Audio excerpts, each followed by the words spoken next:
Saúde os amados irmãos com a paz do Senhor Jesus.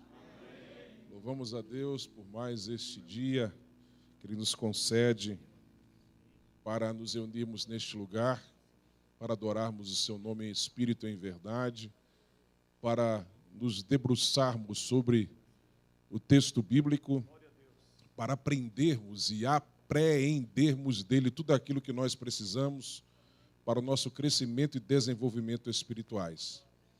Eu creio que esta ebol vai ficar marcada em nossos corações. O primeiro dia não estive aqui, mas conforme o depoimento dos irmãos foi uma bênção. Ontem estive aqui e vimos que foi uma bênção. Eu creio que hoje não será diferente, amanhã também. O Senhor está aqui, amém? Então estão sendo dias marcantes, que nós possamos aproveitar bem esses momentos na presença do Senhor. Eu gostaria, irmãos, de aproveitar que estamos de pé, pedir para os irmãos abrirem suas Bíblias no livro de Atos, capítulo de número 2, onde nós lemos ontem.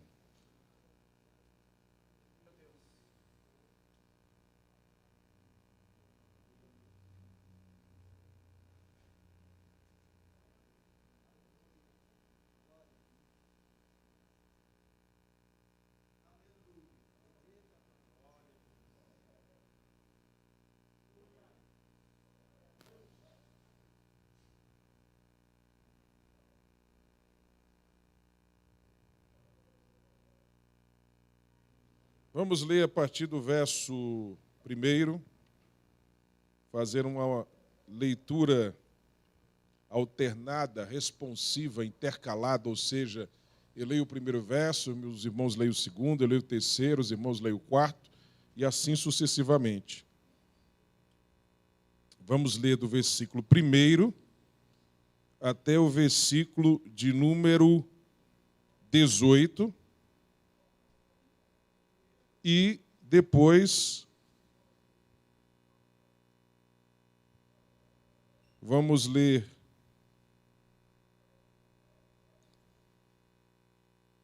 do versículo 32 ao versículo de número 39, ok? Versículo 1 ao versículo de número 18, depois versículos de 32 a 39. Vai ser uma leitura um pouco extensa,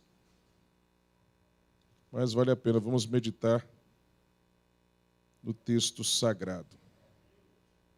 Quem encontrou, diga aleluia. Se bem que o texto também está sendo projetado ali, se você não tem Bíblia, tem como acompanhar ali. A minha versão é justamente Almeida Revista e Corrigida, que é que está sendo projetada lá, então não tem erro. Diz a palavra do Senhor: cumprindo-se o dia de Pentecostes, estavam todos reunidos no mesmo lugar.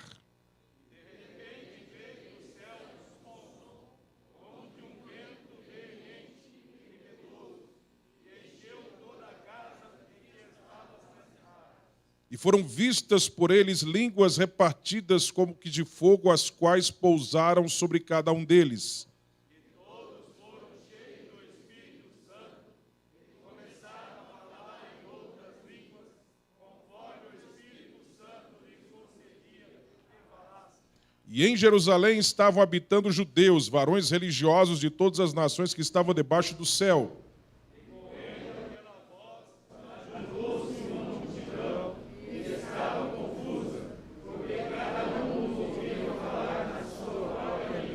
E todos pasmavam e se maravilhavam, dizendo uns aos outros: pois que não são galileus todos esses homens que estão falando?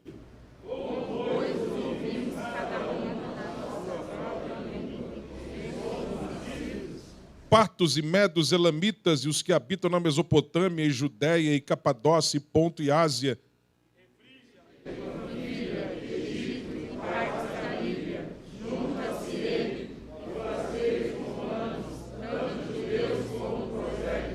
e cretenses e árabes, todos os temos ouvido em nossas próprias línguas falar das grandezas de Deus. E todos se maravilhavam e estavam satisfeitos, dizendo uns aos outros: que é isso dizer? E outros zombando diziam: estão cheios de mosto. Ele, porém, pondo-se em pé com os 11, levantou a voz e disse: falamos de Deus, todos os que habitais em Jerusalém,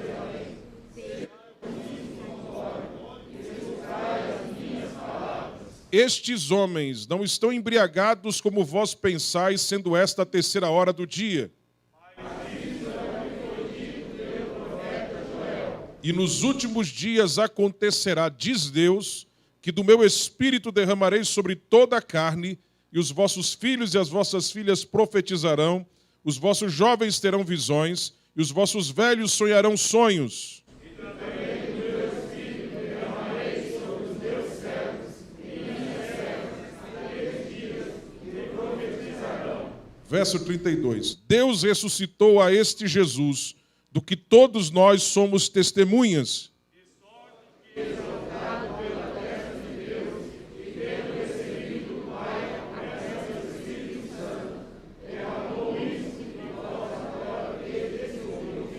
Porque Davi não subiu aos céus, mas ele próprio disse o Senhor ao meu Senhor, assenta-te à minha direita.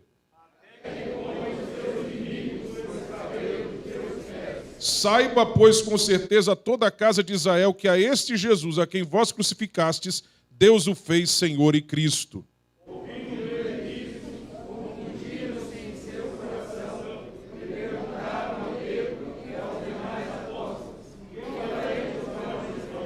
E disse-lhes, arrependei-vos e cada um de vós seja batizado em nome de Jesus Cristo para perdão dos pecados e recebereis o dom do Espírito Santo. Todos.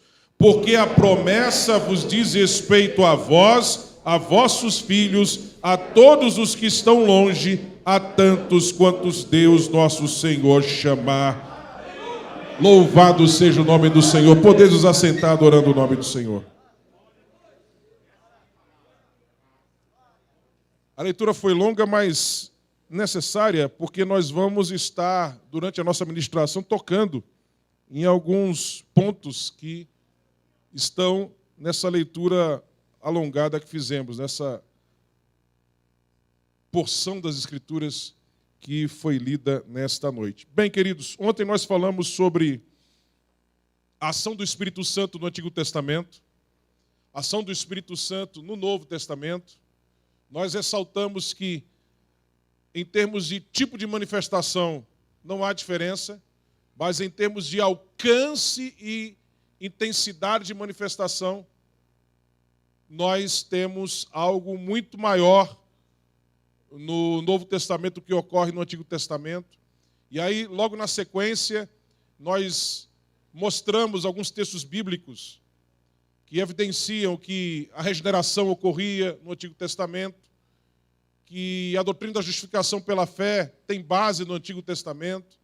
Nós mostramos que os dons espirituais também se manifestavam no Antigo Testamento, mas de forma fugaz, e apenas um grupo seleto de pessoas, reis, profetas e sacerdotes, que eram aqueles que, ao assumirem suas funções, recebiam a unção, é que detinham, possuíam dons espirituais, os dons se manifestavam através deles. Mesmo assim, não era algo que acontecia com uma frequência com que nós vemos hoje no Novo Testamento, na vida de todos aqueles crentes que buscam essa dádiva que está acessível a todos para as suas vidas. Então, depois nós falamos sobre a tríplice bênção. Estou recapitulando aqui, os irmãos que estiveram aqui se lembram muito bem. Se você não esteve, isso é a síntese do que nós falamos ontem. Nós falamos sobre a tríplice bênção na sequência, que é o sacerdócio de todos os santos, a realeza de todos os santos e, finalmente, falamos do profetismo de todos os santos, mas não nos aprofundamos nesse ponto. O que nós vamos fazer hoje, e esse ponto é muito importante, porque a desembocadura natural da doutrina bíblica do profetismo de todos os santos é justamente a doutrina bíblica do batismo com Espírito Santo. Então nós vamos tratar hoje sobre o profetismo de todos os crentes. Amém? Bem, queridos, falamos que esse profetismo, ele foi profetizado, ele foi vaticinado no Antigo Testamento. Nós citamos o texto de Joel, capítulo 2, que aparece no discurso de Pedro, logo na abertura do discurso de Pedro, nós lemos aqui, né? Pedro diz que o que estava acontecendo ali era o que tinha sido profetizado pelo profeta Joel, e ele cita, então, o texto de Joel, capítulo 2, nos últimos dias, há de ser que derramarei do meu espírito sobre toda a carne. Esse é o texto clássico para se falar sobre o profetismo de todos os crentes. E detalhe, ele diz, isto é aquilo, ou seja, o que foi profetizado ali é exatamente o que está acontecendo. Quando você vê a descrição da profecia de Joel, você vê que ela fala da manifestação dos dons espirituais. Veja que o texto não fala só de profecia. O texto fala de profecia, fala de visão, fala de sonhos, né? E a continuação vai falar de prodígios e maravilhas no céu, na terra, enfim, milagres, coisas prodigiosas. Né? E essa bênção está acessível a pessoas de todas as classes sociais, de todas as faixas etárias e de todos os sexos, porque o texto diz filhos e filhas, jovens e anciãos, servos e servas também receberão, ou seja, não importa a sua classe social, não importa o seu sexo, não importa a sua idade, isso está disponível a você se você está em Cristo. Você tem que tomar posse disso. E nós enfatizamos ontem à noite que o mergulho total nessa bênção, a imersão completa nessa bênção, é o que a Bíblia chama de batismo com o Espírito Santo. Amém? O termo batismo, no original grego ali, baptizo, significa mergulho, imersão. Esse termo também aparece em algumas passagens bíblicas, nós frisamos ontem, rapidamente, com o significado de derramamento, mas o sentido princípio dessa expressão é mergulho, imersão. Mas também destacamos que o fato de ele, em alguns momentos, significar derramamento, não significa que há uma contradição, porque a ideia do derramamento é justamente aquilo que está sendo derramado sobre você simplesmente cobrir você por completo. E numa imersão é isso que acontece. Você é mergulhado na água e então a água te envolve por completo. Então, seja no conceito de derramamento, seja no conceito principal do termo batismo, que é de imersão, mergulho, a ideia é a mesma. Você entra plenamente na dimensão carismática quando você é batizado com o Espírito Santo. Falamos ontem, e volto a frisar agora, que é possível uma pessoa que não é batizada com o Espírito Santo experimentar graus dessa dimensão carismática. Inclusive, à medida que ela está buscando o poder de Deus na sua vida, ela pode ver manifestações até de dons espirituais de forma fugaz e eventual na sua vida. Agora, para que isso seja experimentado de forma mais frequente, se torne uma realidade mais frequente na sua vida, é preciso que essa pessoa mergulhe nessa dimensão carismática, e isso é o batismo com o Espírito Santo. Nós podemos, inclusive, fazer aqui a analogia que nós encontramos lá no livro de Ezequiel, quando ele tem aquela visão daquelas águas que correm, né? E o anjo diz para ele entrar nas águas, e ele entra nas águas um pouco, água ali nos seus artelhos, e o anjo diz, entra mais, água até os joelhos, e o anjo diz, entra mais, água então até a cintura, entra mais, no fim era água que só dá para atravessar a nado. Isso é o que deve acontecer nas nossas vidas em relação a essa dimensão carismática. Deus não quer que nós fiquemos na superfície. Deus não quer que nós apenas coloquemos um pouco da nossa vida nessa dimensão carismática, mas que nós mergulhemos profundamente nisso. Isso não significa dizer que a dimensão carismática deve ser buscada em detrimento do fruto do Espírito. Obviamente que não. O crente tem que buscar as duas coisas. O que é a tal plenitude do Espírito? O que é a plenitude do Espírito? A plenitude do Espírito é justamente quando o crente, além de vivenciar o fruto do Espírito, também vive a dimensão carismática. Vive a manifestação dos dons espirituais em sua vida. Se você só tem os dons e está em falha em relação aos frutos, então você não tem a plenitude do Espírito. Se você tem o fruto do Espírito, que é uma maravilha, mas você ignora, relega os dons, você não tem a plenitude do Espírito. A plenitude do Espírito se dá justamente quando você tem o fruto do Espírito e os dons espirituais, a dimensão carismática como uma realidade na sua vida. Se você entendeu, diga aleluia. Podemos ver isso em Gálatas, capítulo de número 5. Abra sua Bíblia em Gálatas, capítulo de número 5.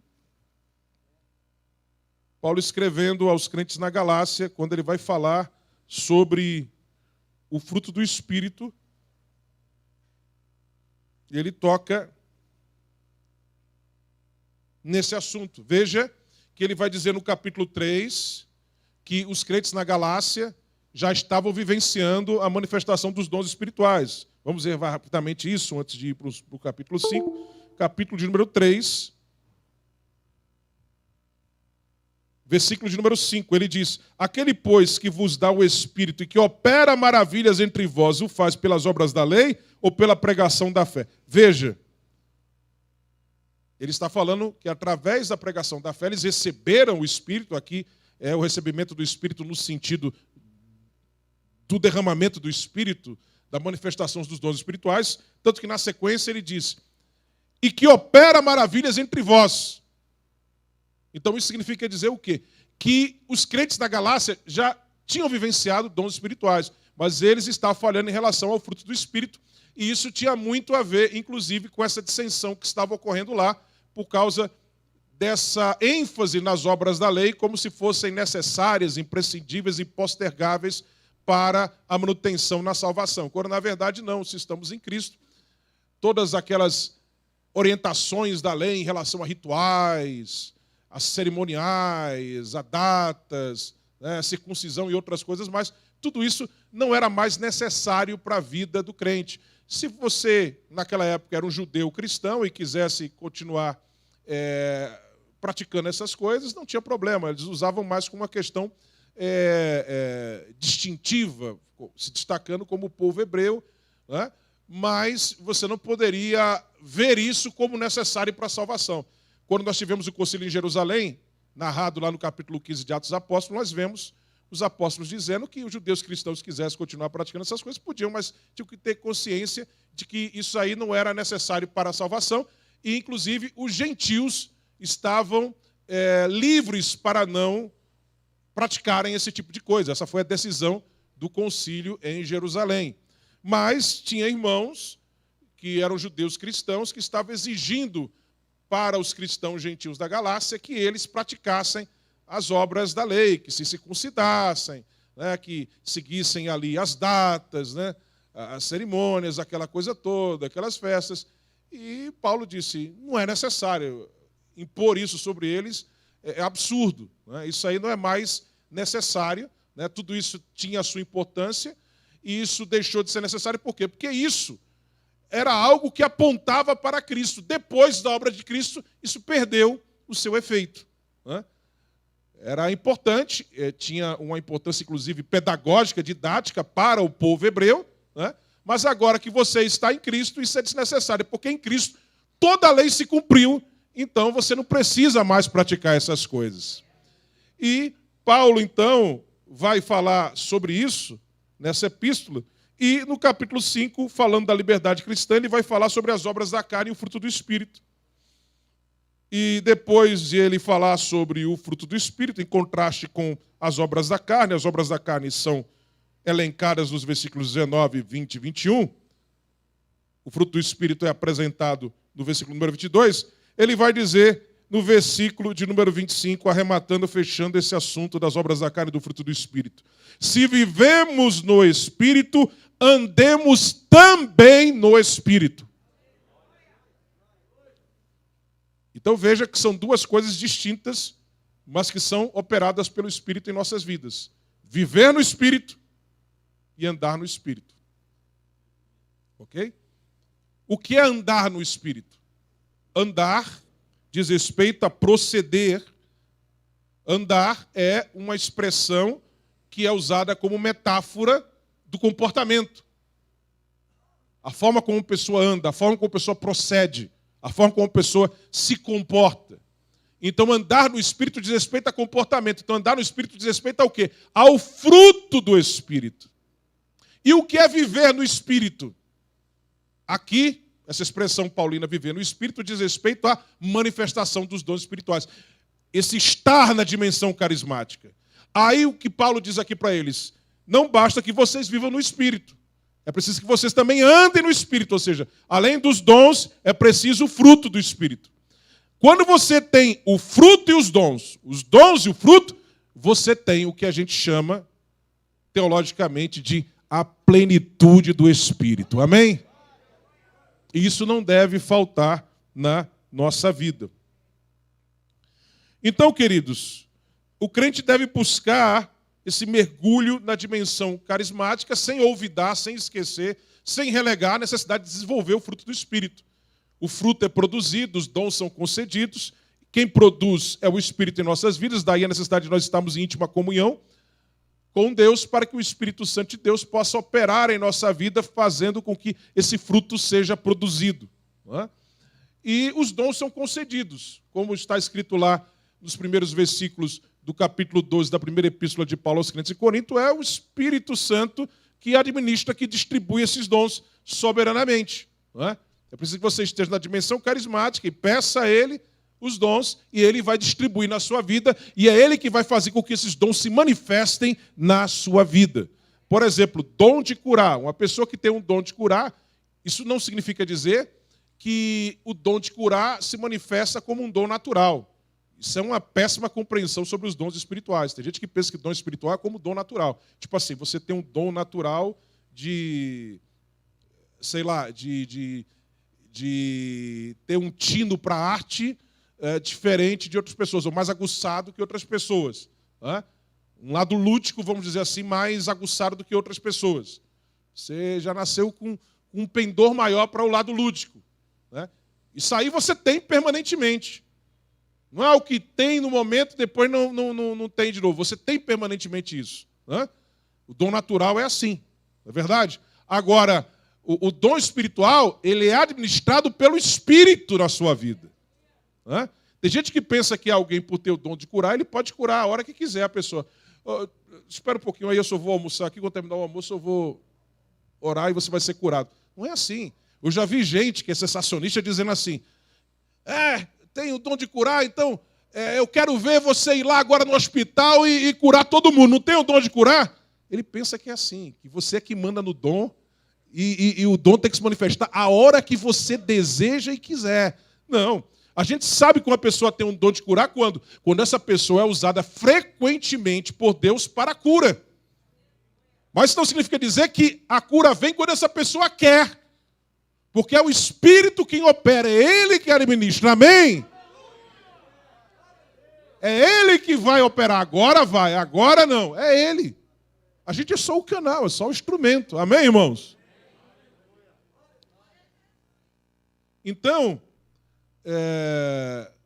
nós devemos buscar os dons espirituais, e para isso é preciso que a gente procure esse mergulho da dimensão carismática, porque aí você vai ter, então, esses dons muito mais acessíveis a você. Não é à toa que os teólogos pentecostais, durante muito tempo, usaram a expressão porta de entrada dos dons para se referir ao batismo com o Espírito Santo. Talvez você já tenha ouvido muito essa expressão. O batismo com o Espírito Santo é a porta de entrada para os dons espirituais. Isso é um fato. Volto a dizer, não que você não possa, eventualmente, se ser batizado com o Espírito Santo, ver a manifestação de um dom, de repente, na sua vida, mas de forma fugaz, eventual. Agora, se você está na dimensão carismática, então a manifestação dos dons é muito mais frequente. O batismo com o Espírito Santo é essa porta de entrada para a dimensão carismática, o mundo da manifestação dos carismas, dos dons espirituais. Amém? De maneira que quando você é batizado com o Espírito Santo, agora que você está nessa dimensão carismática, agora que você tem que procurar mais ainda os dons, porque esses dons vão estar muito mais acessíveis a você e você vai ver Deus fazendo através de você coisas maravilhosas. Não é fui batizado e agora parou. Não. Desenvolva. Né? Por exemplo, Deus te batizou com o Espírito Santo, Jesus se batizou com o Espírito Santo. Você pode desenvolver o dom de variedade de línguas, profecia, discernimento do Espírito, né? Palavra de conhecimento, palavra de sabedoria. E vamos falar sobre isso agora, porque a gente vai começar a definir o que é esse profetismo. Porque existe a profecia em si, né? Existe o conceito bíblico de profetismo. Vamos explicar isso aqui agora. O conceito mais básico de profetismo é justamente aquele relacionado à profecia, né? O que a gente chama de profecia. Que é o quê? Você ser um transmissor de uma mensagem divina. Né? Você sabe que o termo traduzido por profetizar na Bíblia, né, o termo traduzido por, melhor dizendo, profetizar não, o termo traduzido por profeta na Bíblia, que é Navi, no hebraico, esse termo ninguém sabe o seu real significado, ninguém sabe. Como é então que a gente traduz como profeta? Como é que veio essa ideia de traduzir como profeta? Veio da seguinte forma: por causa de passagens que nós encontramos em Êxodo e em Deuteronômio, que mostram que ser um Navi era ser um porta-voz de Deus. Vamos ver essas passagens? Êxodo capítulo de número 7, versículos 1 e 2. São esses textos que deram uma pista para os estudantes da Bíblia para o significado de Navi. Né?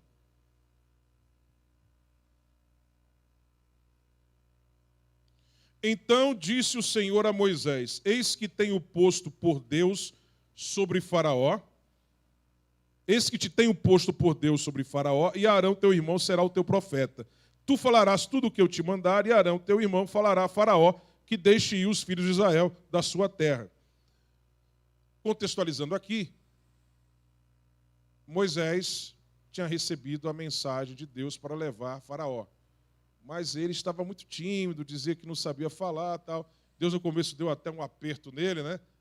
Dizendo assim, ó, quem foi que fez a boca do homem? Né? Não fui eu, Senhor? Então, vai lá, fala. Mas ele estava receoso, então Deus disse, não, tá bom. Então, vamos fazer o seguinte. Chama Arão, teu irmão, e ele vai ser o seu profeta. Você vai ser como Deus diante de Faraó, e ele, Arão, vai ser o seu profeta. Ou seja, Arão vai ser o seu porta-voz. Tá? Então, esse texto deu uma pista para o significado de Navi. Navi, então, significa um porta-voz. Né? Ninguém sabia o significado do termo, se perdeu no tempo e no espaço, mas a partir desse texto aqui fica claro. Outro texto é Deuteronômio capítulo 18. Versículos 18 a 22.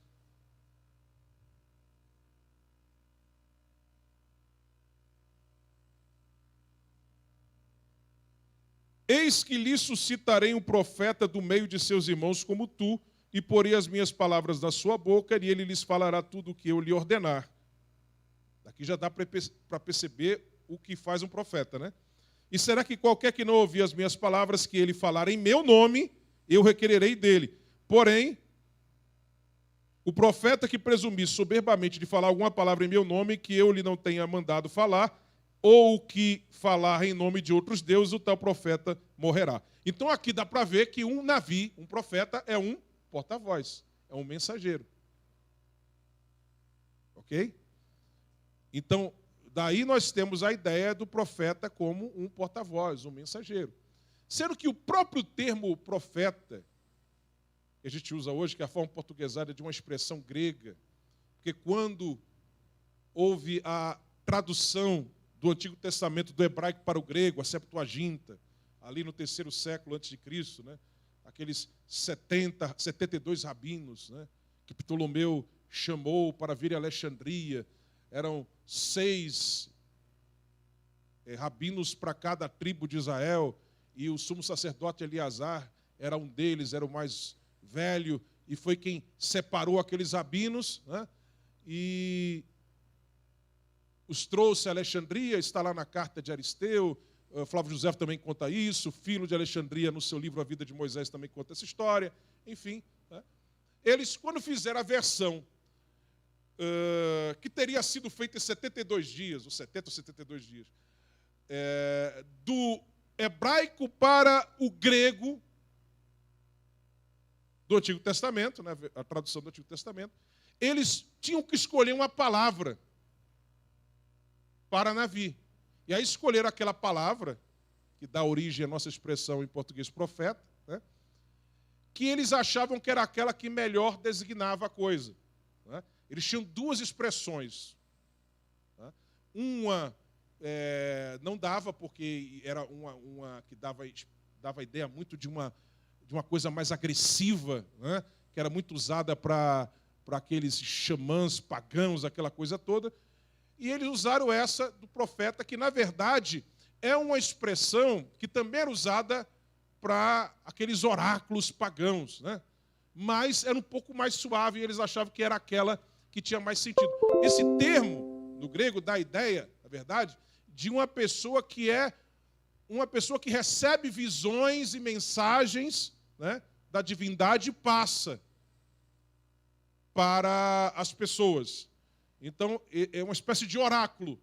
Então, é importante entender também a escolha do tempo, porque profeta não é só um mensageiro, é uma pessoa que recebe visões também, né? Ele é um vidente, né? Ele é um vidente. E isso tem tudo a ver com o profetismo, porque em 1 Samuel capítulo 9, versículo 9, é dito que os profetas do passado eram chamados de videntes. Antes eles eram chamados de navios, que a gente traduz como profeta, eles eram chamados de videntes. E aí, quando aparece o termo vidente, aparecem dois termos lá no hebraico, que têm o mesmo significado, em exceção a mesma coisa, a gente traduz por vidente, que são pessoas que têm visão.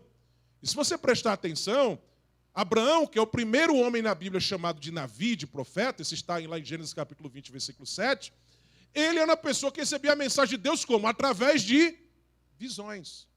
Então perceba que profeta, Navi na Bíblia, não era apenas uma pessoa que trazia uma mensagem da parte de Deus. Navi era uma pessoa que tinha visões, né? Mais do que isso, Navi era uma pessoa que tinha o dom de curar. Vamos lá para Gênesis capítulo 20, esse texto, e que é o primeiro na Bíblia onde a expressão aparece, e relacionada justamente a Abraão.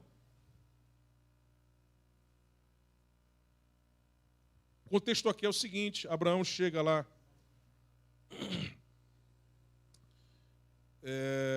em Gerar, né, onde o rei era Abimeleque, e ele nega que Sara, sua mulher, é sua mulher, né? Ele diz uma meia-verdade, que é sua irmã, né? Na verdade, ele era sua meia-irmã e esposa dele. E Abimeleque toma Sara como sua esposa, mas não consegue tocá-la, porque quando ele toma ela como esposa, ele cai em enfermidade, e não só ele, toda a sua casa cai numa enfermidade. E ele não sabe por que isso está acontecendo, porque essa maldição está vindo, essa enfermidade caiu sobre ele e sobre toda a sua casa, e Deus aparece a ele, né?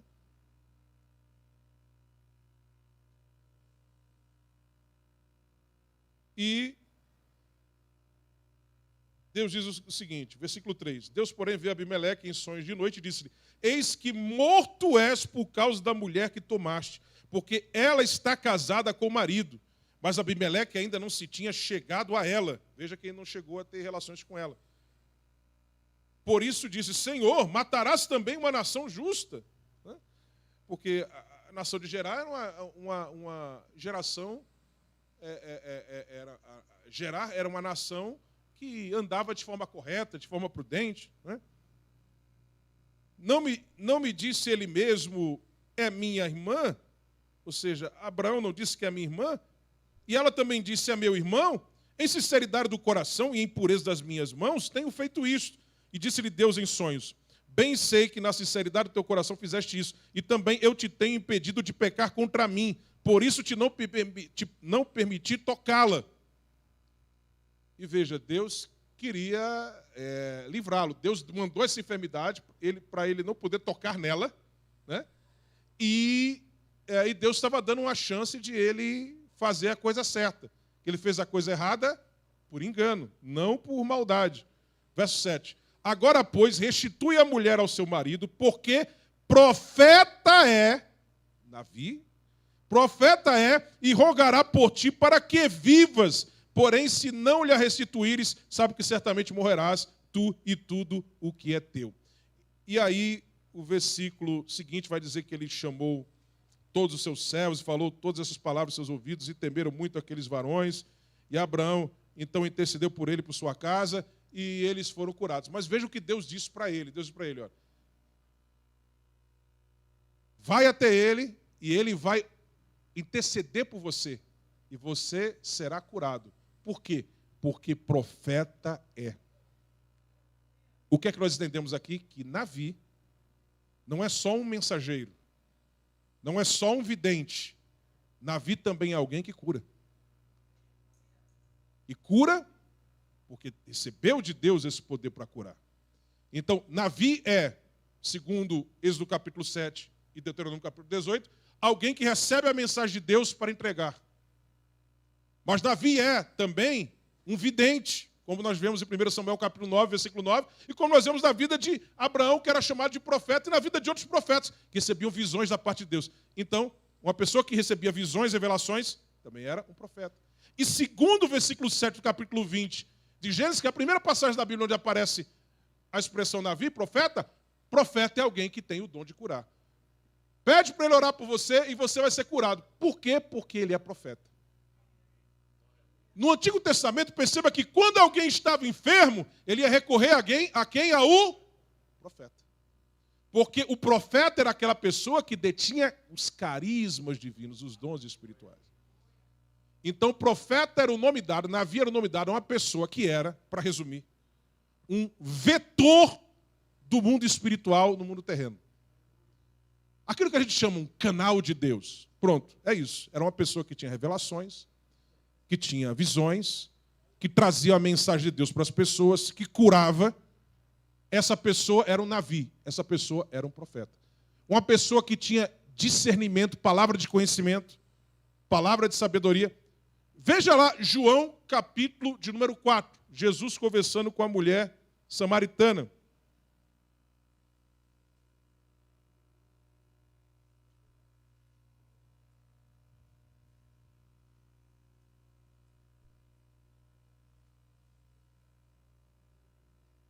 Versículos 16 a 19. Disse-lhe Jesus, vai, chama o teu marido e vem cá. Essa mulher finalmente percebe que a água de que Jesus está falando era uma água de ordem espiritual. No versículo 15 ela diz, Senhor, dá-me dessa água para que não mais tenha sede e não venha aqui tirá-la. E disse-lhe Jesus então, vai, chama o teu marido e vem cá. A mulher responde e disse, não tenho marido. Disse-lhe Jesus, disseste bem, não tenho marido. Porque tiveste 5 maridos e o que agora tens não é teu marido. Isso disseste com verdade. Disse-lhe a mulher, Senhor, vejo que és profeta. Ou seja, profeta é alguém que detém um conhecimento especial. Quando alguém detinha um conhecimento especial, palavra de conhecimento, era profeta. Se alguém tinha o dom de curar, era profeta. Se alguém recebia visões de Deus, era profeta. Se alguém transmitia uma mensagem de Deus, era um profeta. Esse é o conceito de profetismo na Bíblia, que é muito mais amplo do que o conceito tradicional que nós temos, que é apenas uma pessoa que traz uma mensagem. Né? Isso é, vamos dizer assim, a essência, o principal do ministério profético. Mas no ministério profético, o conceito de profetismo ia mais adiante. Amém? Então nós temos isso. E aí você vai ver também em Daniel, em Salomão, em Aías, nós temos esse conhecimento especial, né? Aías, aquele profeta, né? Que estava já idoso, cego, quando o filho de Jeroboão ficou doente. E aí Jeroboão disse, olha, vai lá até a casa do profeta Aías para pedir para ele orar por nosso filho, para ele ser curado, né? Mas Jeroboão tinha feito a nação desviar-se do Senhor, tinha desprezado o profeta Aías, mas queria naquela hora ali uma bênção que era a cura da criança. E a mulher de Jeroboão foi disfarçada. A Bíblia diz que ela foi disfarçada para não ser reconhecida. Porque já imaginou, Jeroboão, que tinha desprezado os profetas do Senhor. Agora a mulher dele ia lá, bater na porta do profeta Aías, o pessoal ia ver, o que é isso, né? Agora está indo atrás do profeta. Então ela foi disfarçada. A Bíblia diz que ela foi às esconsas, disfarçada. E quando ela bateu na porta, Aías, que já era idoso, estava cego, lá dentro disse, entra, mulher de Jeroboão. Isso é o profeta. Ou Eliseu, quando o servo dele foi lá até Naamã, né, disse, não, olha, o Eliseu mudou de ideia e recebeu aqueles presentes e tal. Quando ele chega Geazi, o que você fez? Não, o Senhor não fez. Não diz isso não, porque em espírito eu fui até você e vi você fazendo tudo isso. Isso é o profeta.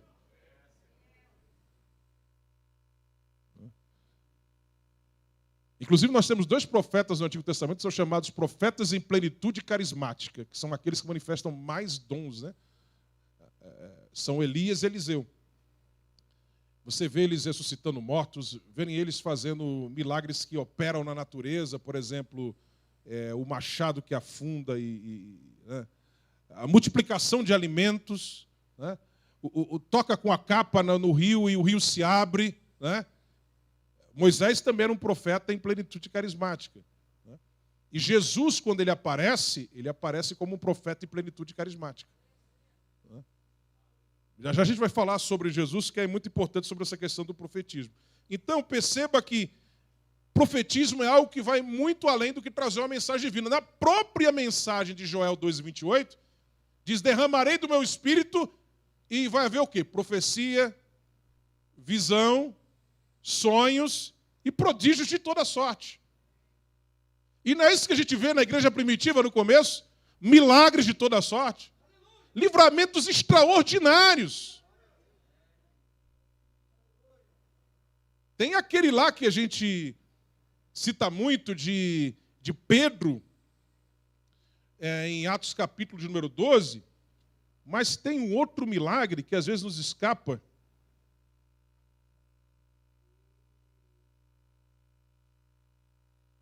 Está lá no início de Atos dos Apóstolos. Deixa eu ver se encontro aqui, que me veio à mente nesse momento. Tem aquele de Atos capítulo número 12, quando Tiago é preso e marcada a data da sua execução, e a igreja com certeza estava orando para que ele não fosse morto, mas chega a data da execução e ele é decapitado. E aí depois Herodes, animado, porque aquilo ali fez com que os judeus, os saduceus, né, os príncipes sacerdotes ficassem felizes com ele, então manda prender agora Pedro, outro líder da igreja. Tiago, irmão de João, foi o que foi decapitado. E a igreja vai interceder por ele, e Deus quis livrar Pedro. Na noite que antecedia o dia da sua execução, Deus enviou o anjo que tirou ele lá de dentro, né? Veja que a igreja com certeza orou por Tiago, mas Deus permitiu que ele fosse. Mas Deus quis livrar Pedro. Por quê? A gente não sabe. A gente tem até uma pista. Você se lembra daquele episódio em que João e Tiago chegaram assim, os filhos de Zebedeu chegaram para Jesus e disseram, Senhor, queremos sentar um à tua direita e o outro à tua esquerda lá no reino de Deus, né? Inclusive a Bíblia diz que a mãe deles chegou até a pedir isso a Jesus. E você sabia que eles eram primos de Jesus? Veja que esse negócio de nepotismo vai bem longe na história, né? A tia de Jesus chegou, olha, teus primos aqui, João e Tiago, tal, né? Coloca um à tua direita, Joãozinho, à tua esquerda lá, Tiaguinho, né? Aquela coisa. Jesus diz para João e Tiago, vocês querem, né, posição no reino? Vocês estão dispostos a tomar o cálice, por exemplo, do martírio, do sofrimento? E aí eles disseram, sim, Senhor, sim. Tiago e João, né? Tiago foi o primeiro apóstolo que morreu, decapitado. Primeiro martirizado. E João quis Jesus que ele fosse o único dos 12 apóstolos que não passasse por a eternidade de morte matada, como se diz popularmente, de morte morrida, né? Enfim, a soberania de Deus. Deus é soberano. Mas além daquele livramento, tem outro, mais extraordinário ainda. Chega no capítulo 4. É 5. Obrigado. Obrigado. E levantando-se o sumo sacerdote, verso 17, estou lendo. E todos os que estavam com ele, e eram eles da seita dos saduceus, encheram-se de inveja e lançaram mão dos apóstolos e o puseram na prisão pública. Mas de noite um anjo do Senhor abriu as portas da prisão e, tirando-os para fora, disse, ide e apresentai-vos no templo e dizei ao povo todas as palavras desta vida. E ouvindo eles isto, entraram de manhã cedo no templo e ensinavam. Chegando, porém, os sumos sacerdotes que estavam com ele, convocaram o conselho a todos os anciãos dos filhos de Israel e enviaram servidores ao cárcere para que de lá os trouxessem. Mas tendo lá ido os servidores, não as acharam na prisão e voltando lhe anunciaram, dizendo: achamos realmente o cárcere fechado, com toda a segurança, e os guardas que estavam fora, diante das portas, mas quando abrimos, ninguém achamos dentro. Aqui foram os apóstolos, né? Não foi um só, não foram vários. Milagres, coisas extraordinárias que aconteciam. Amém? A manifestação dos dons espirituais, inclusive palavra de conhecimento, palavra de sabedoria. Jesus disse: quando vocês receberem o Espírito, Jesus fala isso no Evangelho de João, mas ele fala isso em Mateus também, que vocês estiverem sendo interrogados e vocês não souberem o que falar, o Espírito vai dizer a vocês o que vocês devem dizer. E muitas vezes isso aconteceu. O Espírito deu a palavra lá e aconteceu com Estevão, né? E ele fez aquele discurso que eles não podiam nem ouvir, tapava os seus ouvidos. Isso é a operação do Espírito Santo de Deus. Estevão era cheio do Espírito, e essa expressão ali em Atos, em Lucas, diz respeito a revestimento de poder, a batismo com o Espírito Santo. Esse profetismo foi vaticinado, né? Lá no Antigo Testamento. Nós temos o texto de Joel, capítulo 2, versículo 28. Nós temos o texto de Isaías 59, 21, que diz que o espírito de profecia estará sobre a tua boca e sobre a tua descendência, né? O que lembra aquele versículo que nós lemos, 39 de Atos 2, que diz que sobre os filhos dos teus filhos, promessa para você, e para os filhos dos seus filhos, e para todos quantos Deus nosso Senhor chamar, né? Nós temos Números 11, 29, quando Moisés diz: eu queria que todo o povo de Deus fosse profeta, né? E aí Joel 2,28 vai dizer que o Espírito vai ser derramado e todos profetizarão. E Isaías 59, 21 diz que o Espírito da profecia estará na boca de todos. Amém? Então veja que isso era um cumprimento, inclusive, de um desejo que Moisés externou em Números capítulo 11, versículo número 29. Aquele episódio em que os 70 recebem a fusão do Espírito e profetizam e falam em línguas ali, provavelmente, como dizem os especialistas, a maioria dos especialistas do Antigo Testamento afirma isso. E aí o pessoal diz: como é que pode? Eles achavam que isso tinha que ser exclusivo para Moisés. Aí Moisés diz: não, eu quisera que todo o povo do Senhor fosse profeta. E isso realmente ocorre na nova aliança. O profetismo está acessível a todos. Amém? O que a gente chama, então, pastor Silas, de dom de profecia? Uma pessoa que tem o dom de profecia, uma pessoa que é profeta, dentro do perfil do Novo Testamento. O que é que isso significa? É uma pessoa que é usada mais comumente em profecia, no sentido de transmissão de uma mensagem recebida da parte de Deus, né? Deus traz uma mensagem para aquela pessoa e ela entrega, e essa mensagem tem um conteúdo de ou exortação, ou consolo, ou edificação. Pode ser uma mensagem preditiva, pode ser uma mensagem não preditiva, mas o seu conteúdo tem um objetivo ou de consolar, ou de exortar, ou de edificar de forma geral. Amém? Então, uma pessoa que é usada muito nesse sentido é que a gente chama de uma pessoa que tem um dom de profecia, porque o termo profecia ficou muito ligado à transmissão, mas eu estou mostrando aqui que na Bíblia o ser profeta não diz respeito apenas a isso. Amém? Amém? Diz respeito a muito mais do que isso. Era você ser uma pessoa que detinha dons espirituais. Enfim, resumindo, se você no Antigo Testamento manifestasse algum dom espiritual, era profeta. Era considerado um profeta, né? E veja que a pessoa tinha que aprender a desenvolver isso. Você tinha até escola de profetas no Antigo Testamento, né? Que Elias, Eliseu, né, Samuel ficaram à frente, né? E você tinha ali aqueles líderes profetas, né? E que eles treinavam os profetas mais jovens, aquelas pessoas que recebiam o dom de Deus, recebiam um chamado. Geralmente era como ocorreu com Elias e Eliseu, né? Deus falou para Elias, para ele ir até Eliseu e dizer: olha, você vai ser profeta. E Eliseu então veio, e aí ele foi treinado, né? Aprendeu como é que ele deveria lidar com isso que ele estaria recebendo da parte de Deus. E nós temos, inclusive, uma outra coisa que é muito comum, que é a questão da transferência profética. Isso é algo que nós vemos muito no Antigo Testamento. É importante a gente lembrar disso, porque tem a ver com o texto que nós lemos em Atos dos Apóstolos. A gente vai chegar lá. Já estamos fechando essa parte do profetismo do Antigo Testamento para chegar no Novo. Né? O que é a transferência profética? É aquilo que você vê no caso de Moisés e os 70. Né?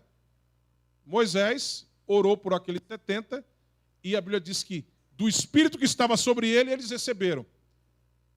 Isso não é um jogo de soma zero, não. Tá? Tem gente que a gente viu isso já em muitos movimentos neopentecostais, que acredita que o fulano impõe as mãos sobre a pessoa e transfere do Espírito que está sobre ele, significa dizer que ele vai ficar agora sem um dom e aquela pessoa ficou com um dom que era dele. Né? O jogo de soma zero, não é isso.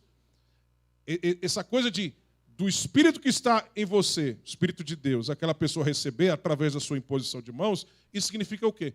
Que aquela pessoa receba o mesmo tipo de dom e ação do Espírito na sua vida que aquela pessoa que está intercedendo por ela tem. Significa isso.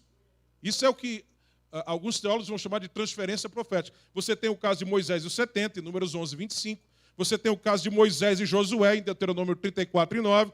De Elias e Eliseu, em 2 Reis, capítulo 2, versículos 9 e 15. E a gente vai chegar no Novo Testamento já já. E perceba que isso acontecia e uma das coisas que era muito comum era a imposição de mãos. Né? A imposição de mãos.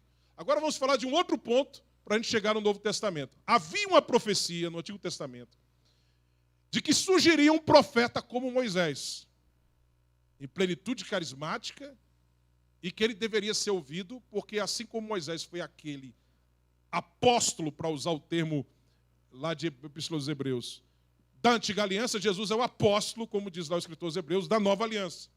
O enviado, o mensageiro da Nova Aliança. Então, é dito lá em Deuteronômio, capítulo de número 18, que haveria de vir esse profeta, 18:15. Né?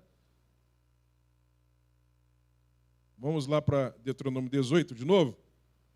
Veja o que é dito. O Senhor teu Deus te despertará um profeta do meio de ti, de teus irmãos, como eu, a ele ouvireis. Então veja, a Bíblia fala que viria um descendente de Davi,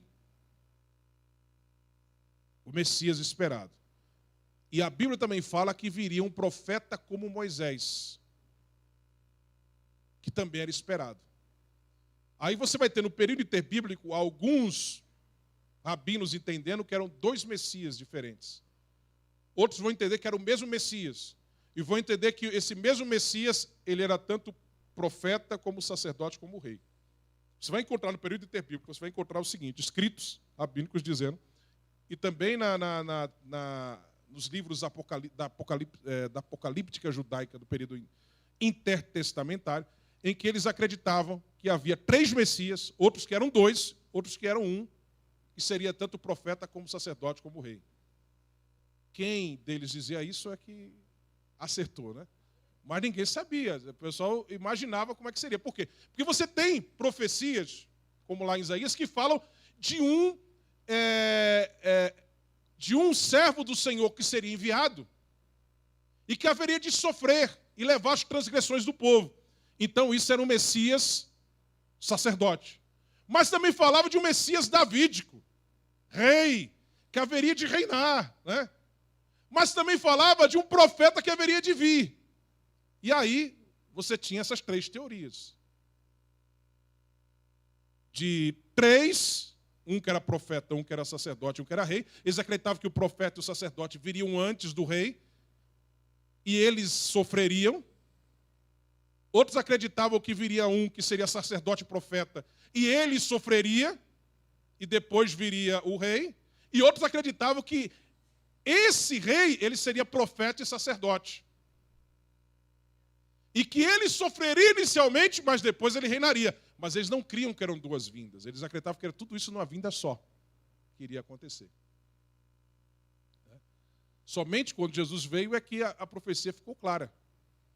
Que na verdade não eram 2 vindas, mas era uma única vinda. Está escrito lá em Daniel que quando se aproxima o final dos tempos, a gente vai aumentando nosso conhecimento da profecia. Como assim?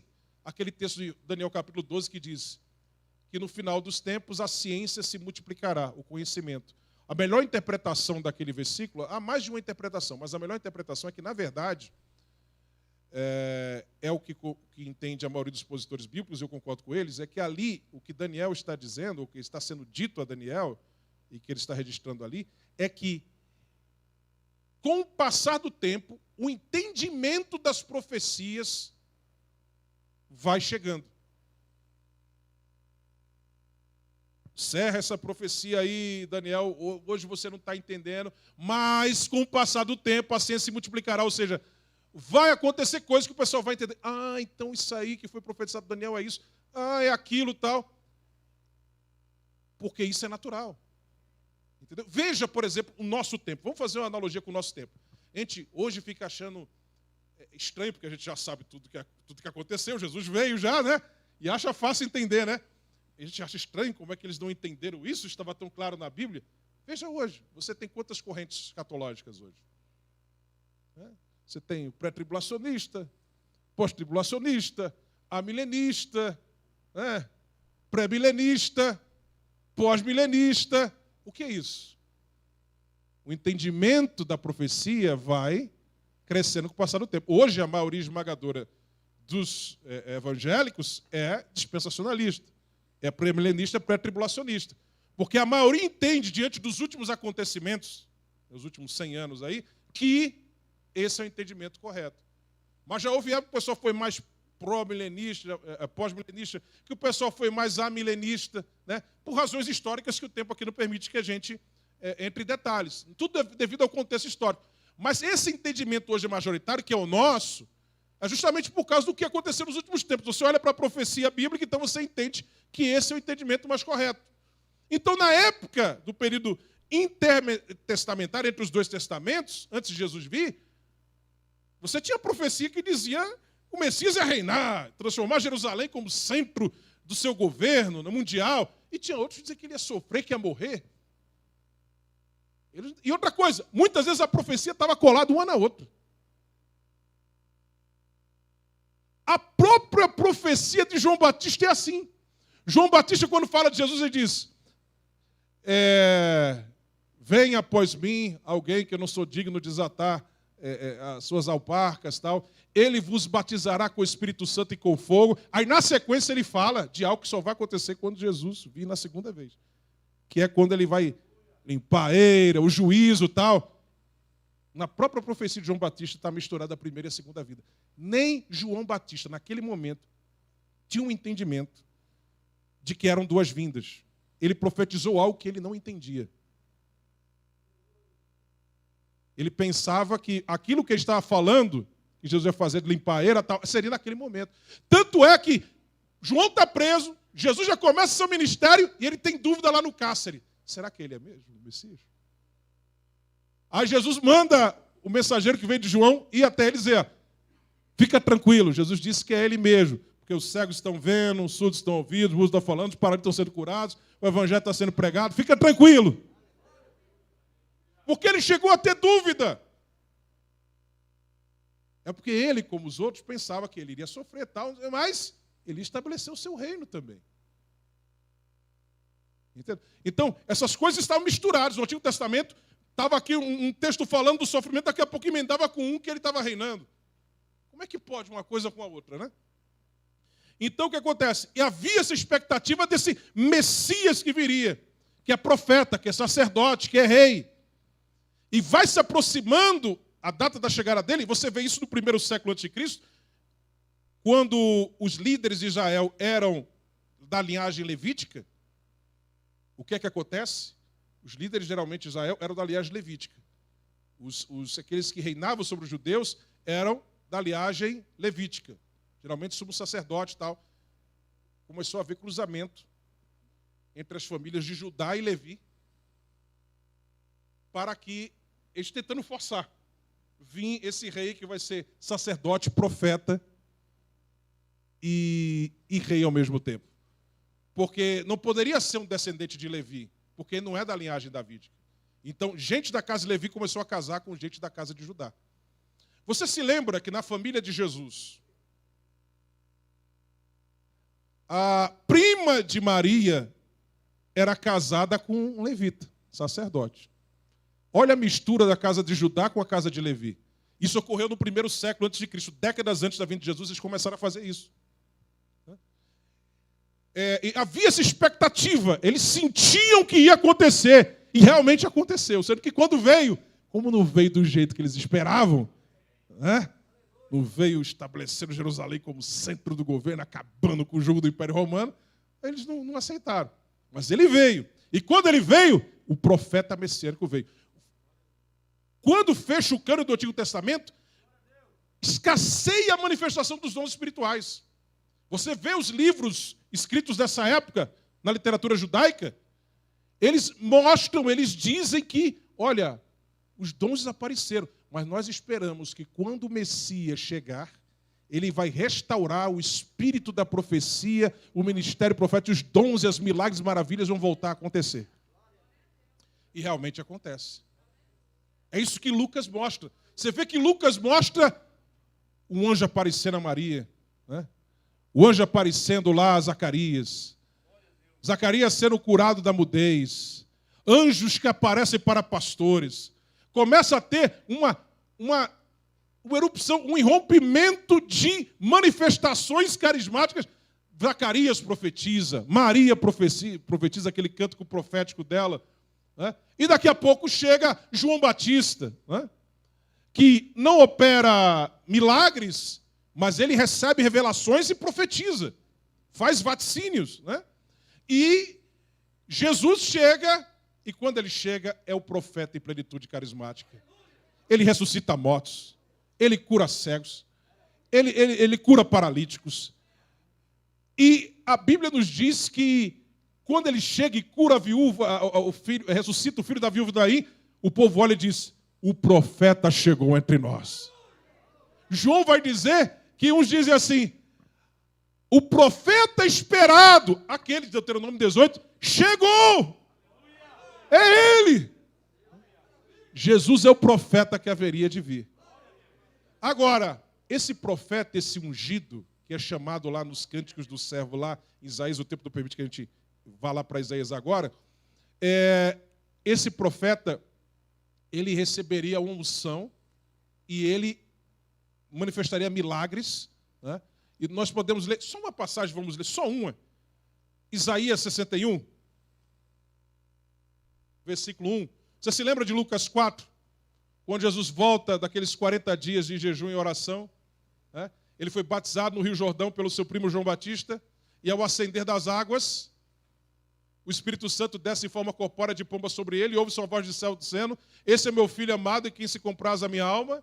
Né? E ele vai para o deserto impelido pelo Espírito, onde passa ali 40 dias em jejum e oração, é tentado pelo diabo. E aí, quando ele volta desse período, ele ainda não começa seu ministério. Ele foi batizado nas águas com quase 30 anos de idade, diz Lucas. Aí depois tem 40 dias no deserto. Depois ele volta ao deserto, ainda não começa seu ministério. Ele espera João ser preso. Quando João é preso, aí ele começa o ministério. Então ele já está com 30 anos de idade quando ele começa o seu ministério. E aí ele vai para a sinagoga, né? Lá em Nazaré, e é dada a palavra a ele, ele toma o rolo do livro do profeta Isaías, abre onde está escrito isso aqui e lê. O Espírito do Senhor Jeová está sobre mim, porque o Senhor me ungiu para pregar boas novas aos mansos. Tal. Vamos ver como está. Deixe aberto em Isaías 61 e abre em Lucas capítulo 4.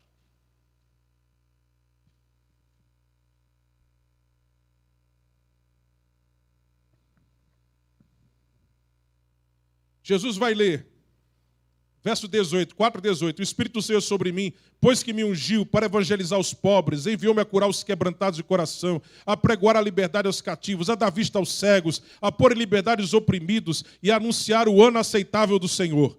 E cerrando o livro e tornando a dá-lo ao ministro, assentou-se e os olhos de todos na sinagoga estavam fitos nele. Todo mundo, o que é que ele vai falar? Então começou a dizer-lhes, hoje se cumpriu esta escritura em vossos ouvidos. Chegou, sou eu. E aí, a maioria não aceita, quer apedrejar ele foge dali, né? E ele vai lembrar de Elias e Eliseu, né? Que foram rejeitados pelos seus e foram usados para alcançar outros de outras terras, né? Uma viúva que não era judia, leproso que não era de Israel, Naamã, tal. E aí Jesus está querendo dizer, olha, assim como foi com Elias e Eliseu, estão me rejeitando agora, né? Mas os milagres vão acontecer, né? E detalhe, Jesus, ele não leu a continuidade do texto. Ele leu até onde diz, anunciar o ano aceitável do Senhor. Isaías 61 diz,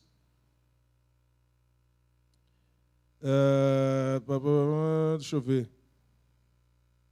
Verso 2, é apregoar o ano aceitável do Senhor e o dia da vingança do nosso Deus. Ele não leu o dia da vingança do nosso Deus, por quê? Isso aí é o quê? Segunda vinda. Percebe aqui que primeira vinda está misturada com segunda? Se você ler, por exemplo, acho que é Zacarias 9:9. No único versículo tem primeira e segunda vinda ali, no único versículo. Esse versículo 2 de Isaías 61 tem, primeira parte, o ano aceitável do Senhor, primeira vinda. A continuação, e o dia da vingança do nosso Deus, essa é a segunda vinda. Veja que Jesus só leu até o ano aceitável do Senhor e fechou o livro. E disse, hoje se cumpriu. Ele não leu o dia da vingança, porque isso é lá na frente, ainda não se cumpriu. E por que ano aceitável e dia da vingança? Ano é um período de tempo maior do que dia. Ano aceitável quer dizer, o período de tempo da aceitação, que é esse que nós estamos vivendo hoje, é longo. Mas a vingança vai ser dia, ou seja, quando chegar vai ser rápida. Né? Mas ele é o Messias, que é o profeta ungido. Ele diz, ó, a unção do Senhor está sobre mim.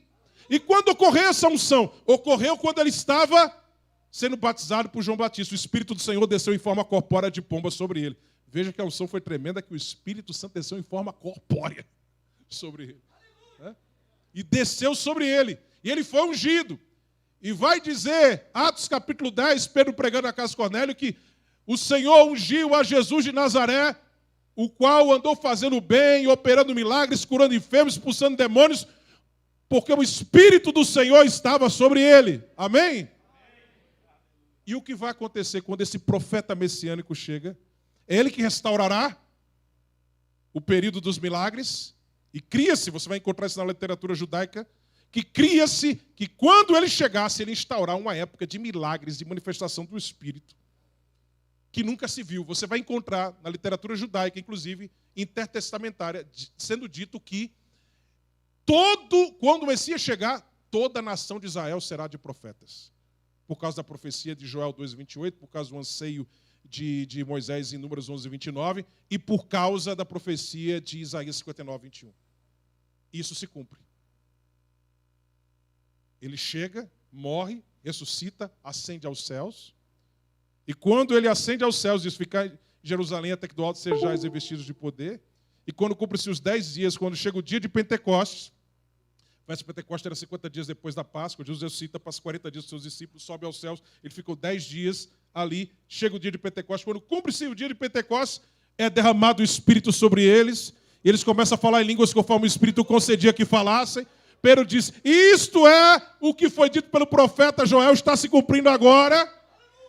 E no verso 33 de Atos, ele diz o seguinte, Atos 2, ele diz o seguinte, de sorte que exaltado pela destra de Deus, está se referindo a Jesus. Ele diz, verso 32, Deus ressuscitou a este Jesus, do que todos nós somos testemunhas, de sorte que exaltado pela destra de Deus, e tendo recebido do Pai a promessa do Espírito Santo, ele recebeu a promessa primeiro. Aquela promessa de Joel 2:28, que é chamada promessa do Pai, quem recebeu primeiro foi o Messias, aquele que inaugura a nova aliança. Ele recebeu. E tendo recebido, derramou isto que vós agora vedes e ouvis. Ou seja, ele recebeu, e ele que recebeu, ele vai agora fazer a transferência profética. Por isso que a Bíblia diz que ele é o batizador com o Espírito Santo. Ele agora vai pegar dessa unção que ele recebeu. O que Pedro está dizendo aqui é que aquela unção que Jesus recebeu, quando o Espírito Santo desceu em forma corpórea de pomba, Depois de ele ter sido assunto aos céus, ele pegou aquela unção que ele recebeu do Espírito e disse, vou derramar um pouco agora sobre eles. Essa unção, ele recebeu a promessa do Pai, tendo recebido, derramou sobre vós isso que vocês estão vendo. E o que foi que Jesus disse? Eu vou para o Pai, mas vocês vão receber Ele. E quando vocês receberem, vocês vão fazer obras muito maiores do que eu. Estar com Jesus era maravilhoso, você estava enfermo, né? Jesus, vem cá. Aí Jesus curava, né?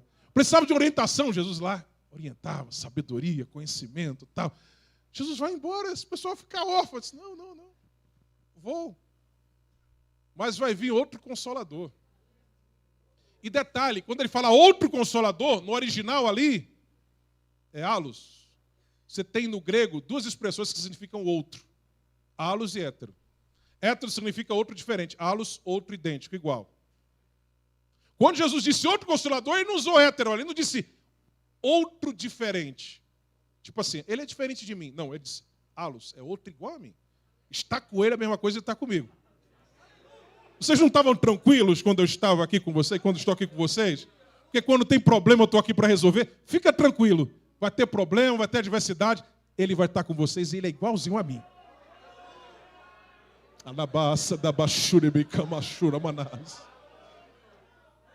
Precisa de milagre? Ele está aqui para operar milagres. Precisa de orientação? Ele está aqui para dar orientação. Você não sabe o que falar? Ele vai colocar a palavra na sua boca.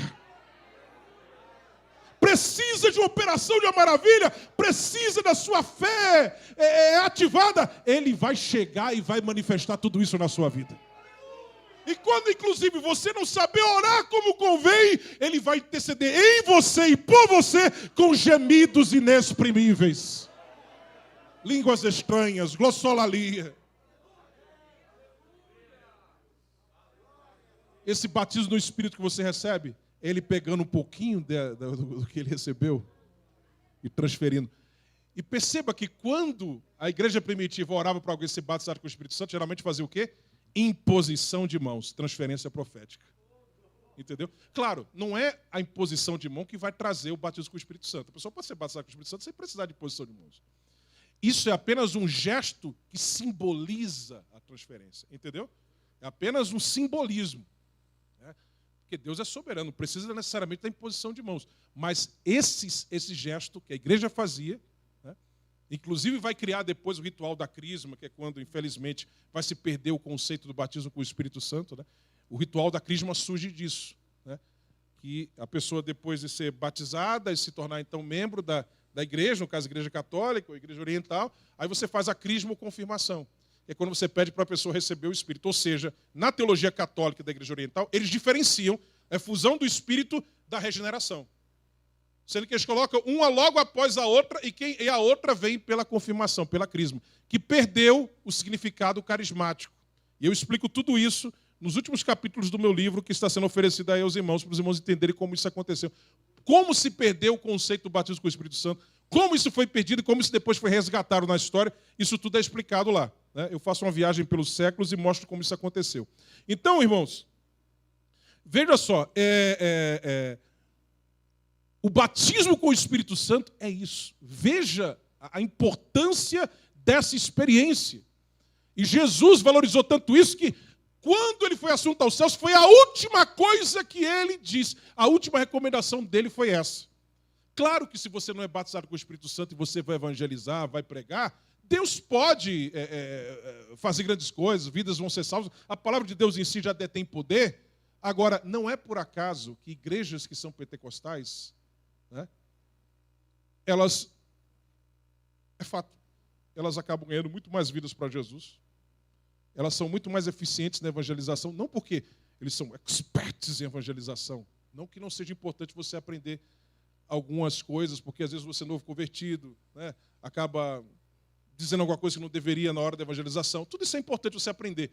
Mas até mesmo os novos convertidos, veja, a Assembleia de Deus nasceu, os primeiros crentes eram lavadeiras, eram homens simples, eram ajudante pedreiro, pessoas que muitas vezes analfabetas, mas a pessoa aceitava Jesus, logo depois era batizada com o Espírito Santo, já saía para evangelizar, e mesmo sem ter vocabulário, sem entender muitas coisas, Deus usava, operava, ganhava vidas para Jesus, e a igreja cresceu assim. Não estou dizendo que a gente deve ignorar o conhecimento, a cultura, o treinamento. Não, isso vocês devem ter. Inclusive, se você tiver isso, mais o poder, meu Deus, isso é o ideal. Né? Mas veja, você não pode colocar as suas forças todas nisso, quando o principal de Jesus é o poder de Deus. Não é à toa que, o que é que nós estamos vendo nos últimos tempos? Você pode ver as pesquisas no Brasil, na Europa, nos Estados Unidos. O evangelho nos Estados Unidos está caindo. Você sabia que em 1990 havia mais evangélicos nos Estados Unidos do que em 2021? 31 anos depois. Não estou dizendo queda percentual, tá? Houve uma queda percentual. Eles eram 60% da população em 1990. 31 anos depois, eles são 40% da população. Houve uma queda de 20%. Mas não é só uma queda percentual, é uma queda numérica. Vou repetir. A população dos Estados Unidos, em 1990, eram 200 e poucos milhões de habitantes. Hoje é 320 milhões. São mais de 100 milhões a mais. Não sei se foi mais de 100 milhões nesse período, mas 30 e poucos anos foram dezenas de milhões, não sei se chega a 100 milhões, mas mais de 50 milhões. Aumentou em mais de 50 milhões a população dos Estados Unidos nos últimos 30 anos. E os evangélicos não só decaíram percentualmente, como eles decaíram numericamente. Aumentou a população, o número da população, diminuiu o número de evangélicos. Tinha muito mais evangélicos nos Estados Unidos em 1990 do que hoje. Não foi só queda percentual, foi numérica também. Aí quando você vai vendo, as igrejas que estão caindo são igrejas históricas. As únicas igrejas que estão crescendo são as igrejas pentecostais. Elas continuam crescendo. Se você pegar o ranking aqui no Brasil, nós não tivemos, infelizmente, por causa da pandemia, não foi feito o último censo. O censo 2020, a pandemia impediu que fosse feito, ela foi adiada. Eles pretendem fazer ainda ano que vem. Né? Mas nós tivemos o último censo de 2010 e o penúltimo foi de 2000. Pegue os dois últimos censos. Se você pegar algumas igrejas históricas, todo respeito a nossos irmãos das igrejas históricas, que são servos de Deus, e que os que são fiéis a Deus vão para o mesmo céu que a gente, não estou aqui diminuindo nem nada, Deus me livre. Mas assim, você vai ver que as igrejas históricas diminuíram numericamente. Muitas delas diminuíram numericamente, não vou mencionar aqui o nome de algumas delas, mas diminuiu de um censo para o outro em 10 anos numericamente. Quais foram as únicas que subiram? Quais foram? Pentecostais. Isso é no mundo todo. Se você for para a Europa, as igrejas históricas continuam caindo. Quais são as únicas igrejas que estão crescendo lá? As igrejas pentecostais. Isso é por acaso? É por acaso que o século XX começou com os tradicionais sendo mais de 90%, 99% dos evangélicos do mundo. E hoje, 2/3 dos evangélicos do mundo são pentecostais e carismáticos? Isso é por acaso? O que eu acho mais engraçado ainda é que irmãos pentecostais ainda ficam fascinados com teologias de igrejas que estão morrendo espiritualmente, que creem em sensacionismo, que os dons não são para hoje. Meu Deus do céu, isso é não conhecer a palavra de Deus e o poder dela. Isso é abraçar algo que está morrendo. Pessoas que não creem mais em milagres, em dons, essas coisas todas, daí pula para o liberalismo logo, que é o que acontece, que começa a questionar a palavra de Deus e não estou dizendo que todos os irmãos tradicionais que têm esse posicionamento, eu não estou dizendo, mas abre a porta para isso. E é isso que na prática acontece. O liberalismo entra. Agora, vem cá, irmãos, se você crê que os dons são para hoje, que os milagres acontecem hoje, você vai duvidar que a Bíblia é a palavra de Deus, que Deus não existe? Não tem como. Olha, um pentecostal se tornar ateu, vamos dizer que não seja impossível, né? Porque a gente vê casos de apostasia que são absurdos. Mas mesmo assim, enfim, é uma coisa... Mas assim, ele crê em milagres, ele vive milagres, se ele realmente experimentou milagres de Deus na sua vida, né? Ele tem isso na sua vida, né?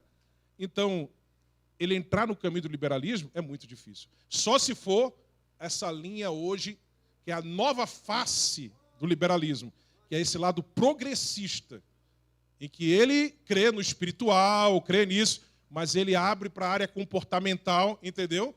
Que aí isso pode ser a porta de entrada de ideologias, de abertura no comportamento, para esfriar a chama do Espírito, porque isso afasta o Espírito Santo. Se você não se preocupa com santificação, com essa coisa toda, então você começa a minar. E isso, o apagar da chama pode vir desse lado. Mas em termos de não crer nos milagres, essa coisa toda, o pentecostal, se ele é pentecostal, ele crê que a Bíblia é a palavra de Deus. O pentecostal, quando ele lê a Bíblia, né, ele não lê assim, puxa, que milagre extraordinário no capítulo 5 de Atos, né? Poxa, Jesus fez isso no passado, hoje não ocorre mais. Quer dizer, ele lê as histórias de Atos como quem está entrando no museu e vendo, olha, isso aqui era a coroa de Dom Pedro II, né? É um museu. Quando o pentecostal lê, Lucas, ele, meu Deus, isso aqui, Jesus, eu quero isso hoje na minha vida. Ele pega aquela história, a história de Atos, a história da vida dele. Ele sabe que aquilo ali está lá, não por acaso. É Deus dizendo através das Escrituras, filho, eu quero fazer isso na sua vida também. Busque, você também é a igreja. Isso não cessou, isso é para você hoje. Oh, aleluia, aleluia, aleluia, aleluia, aleluia. A igreja do arrebatamento será uma igreja cheia do Espírito Santo. Oh, a igreja do arrebatamento será uma igreja que estará voltada para a santificação, que crerá na vinda de Jesus, que pregará a volta de Cristo quando muitos não estão acreditando mais. E será uma igreja cheia do Espírito Santo, manifestando os dons espirituais. Pode haver perseguição, pode haver o que for, mas a chama vai arder. Aleluia, aleluia. Você crê nisso? Fique de pé, eu já estou de pé. Oh, louvado seja o nome do Senhor, aleluia, aleluia, aleluia. O Espírito do Senhor está aqui, o Espírito do Senhor está aqui. Oh, aleluia, aleluia, aleluia, aleluia, aleluia, aleluia.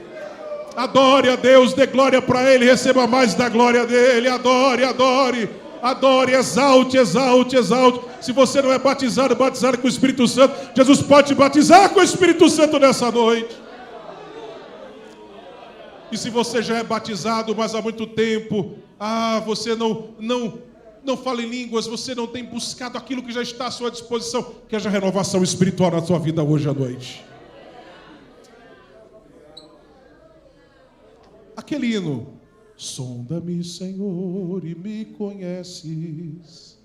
Aleluia. Que esse hino seja uma oração cantada que você faça nessa noite para Ele. Aleluia. Diga isso para Ele hoje, Senhor. Usa-me, usa-me, usa-me, usa-me. Aleluia. Aleluia, aleluia. Aleluia.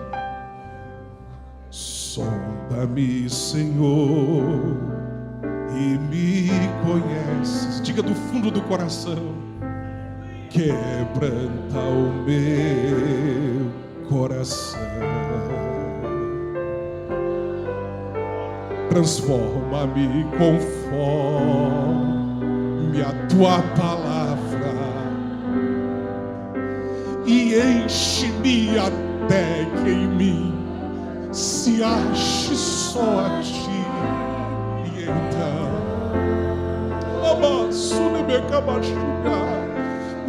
usa-me, Senhor. Diga para Ele nessa noite. Usa-me como um farol que brilha à noite, como ponte sobre as águas, como abrigo no deserto, como flecha que acerta o alvo. Eu quero ser usado da maneira que te agrada, em qualquer hora e em qualquer lugar.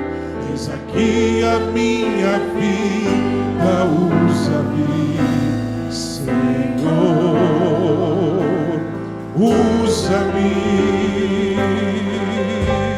Sonda-me, Senhor, conheces,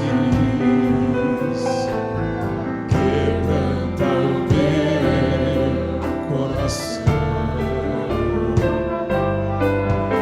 transforma-me conforme a tua palavra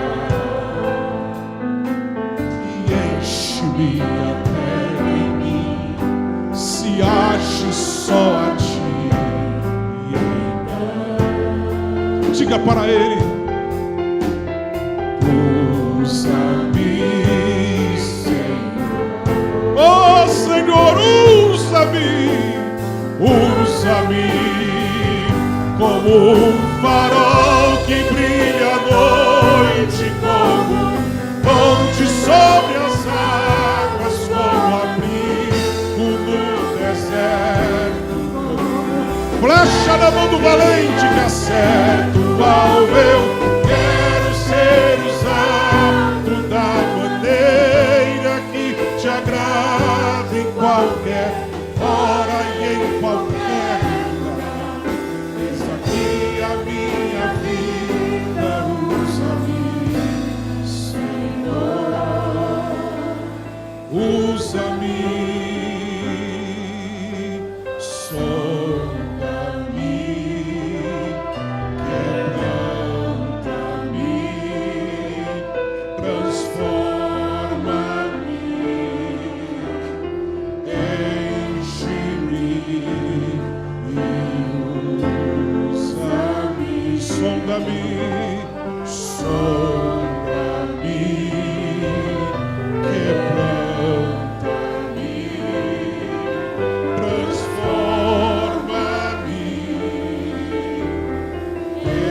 enche-me e usa-me, Senhor, como um farol que brilha à noite, como ponte sobre as águas, como abrigo no deserto, como flecha. Você vai atingir o alvo de Deus para a sua vida.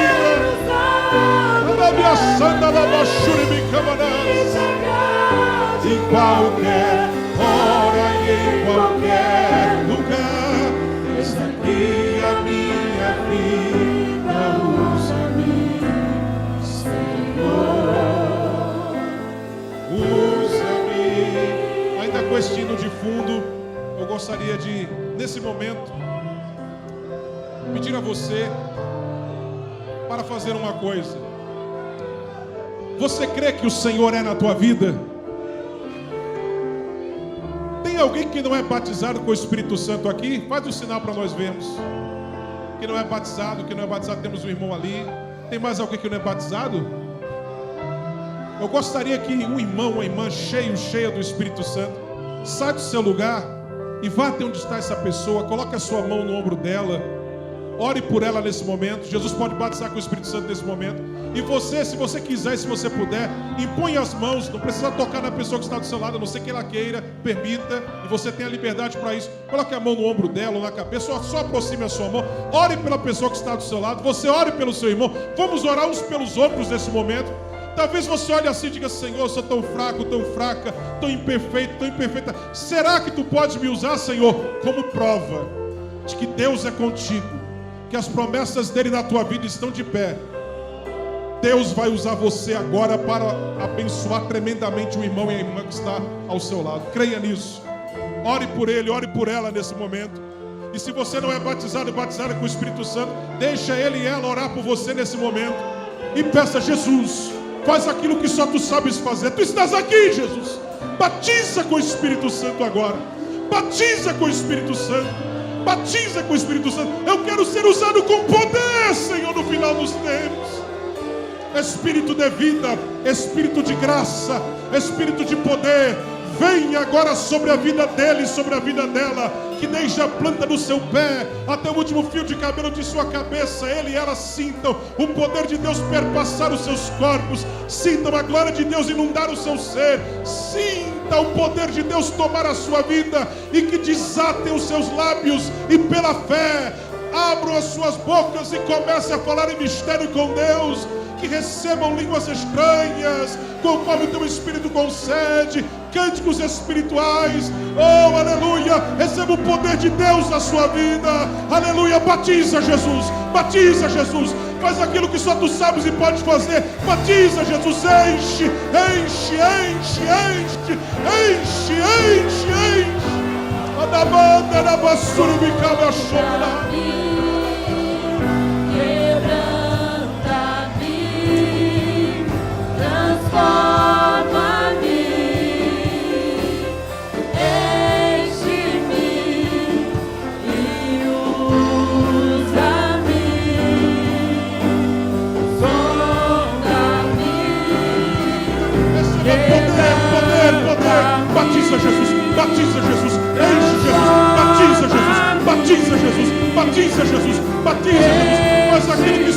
sabes e podes fazer. Enche, enche, enche. Recebe o poder de Deus na sua vida. Batiza, Senhor, enche. Oh, aleluia, aleluia. Adore, adore, esteja cheio, cheia do Espírito Santo de Deus.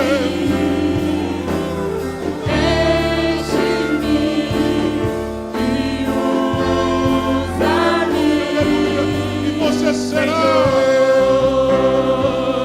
como um farol que brilha à noite, como ponte sobre as águas, como abrigo no deserto, como flecha que acerto ao meu. Quero ser usado da maneira que te agrada em qualquer hora e em qualquer lugar. Eis aqui a minha vida, usa-me, Senhor, usa-me.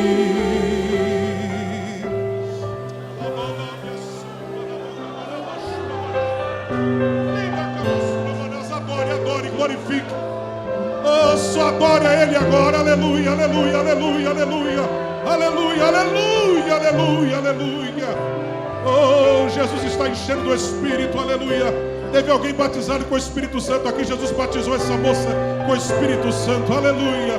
Louvado seja o nome do Senhor. Mais alguém? Pode voltar para o seu lugar glorificando a Deus. Só precisava se identificar. Deus te abençoe. Isso que você recebeu, guarde, preserve, cultive e se aprofunde na dimensão carismática. Teve mais alguém batizado com o Espírito Santo além dessa moça? Mais alguém que foi batizado com o Espírito Santo? Se você está do lado de alguém que foi batizado, faça sinal para nós vermos. Se você foi batizado, batizada, falou em línguas estranhas pela primeira vez, faz o sinal para nós vermos. Aleluia, aleluia, aleluia. Jesus está aqui e Ele batiza com o Espírito Santo e com fogo.